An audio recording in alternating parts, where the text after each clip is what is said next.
Kisah si Sophie dan Cody. Sophie dan Cody adalah teman bermain. Setiap hari mereka selalu bersama. Suatu hari, Cody mempunyai impian. Si Cody ingin seperti si Sophie. Sophie adalah seekor anak sapi yang sehat dan kuat. Sophie suka makan rumput dan dedaunan kesukaannya, sehingga badan Sophie tumbuh subur dan sehat. Pada saat makan siang, induk Sophie berkata kepada anaknya, "Makanlah yang teratur dan bergizi, sehingga kamu akan tetap sehat dan tidak mudah sakit." Sophie mengangguk tanda mengerti. Percakapan Sophie bersama induk sapi itu didengarkan si Cody. Cody adalah seekor kodok yang suka hidup menyendiri.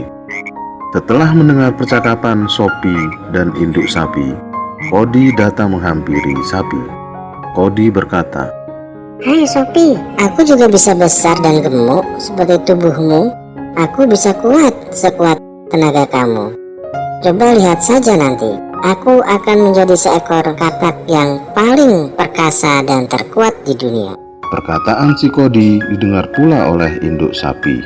Induk sapi kemudian berkata kepada Cody, "Mana mungkin kamu bisa tumbuh sebesar badan sapi, karena Sophie dan kamu diciptakan Tuhan sebagai makhluk yang berbeda. Kamu seekor katak kecil dan Sophie seekor sapi yang berbadan besar." Namun si Cody tidak mendengarkan perkataan induk sapi. Si Cody tetap pada pendiriannya. Setelah itu, si Cody pergi meninggalkan Sophie menuju kolam tempat kesukaannya. Sambil duduk dan merenung, si Cody berpikir tentang rencana apa yang akan dilakukannya agar keinginannya segera tercapai.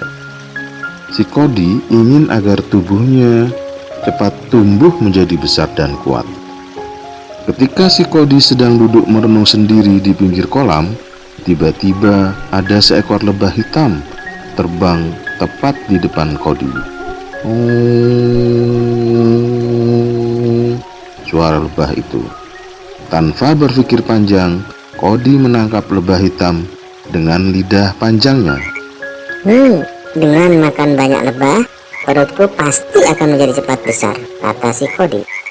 Pada hari itu, si Cody telah makan lebah hitam dalam jumlah yang banyak, sehingga tampak kekenyangan dan sukar bergerak. Perut Cody mengembung dan makin lama perutnya makin membesar. Cody merasa kesakitan yang luar biasa.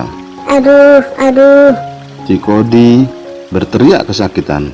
Perut Cody bengkak dan akhirnya perut Cody meledak karena sudah tidak bisa menahan sakitnya. Si Cody jatuh pingsan. Si Cody tak sadarkan diri. Sophie dan induk sapi segera datang untuk menolong Cody.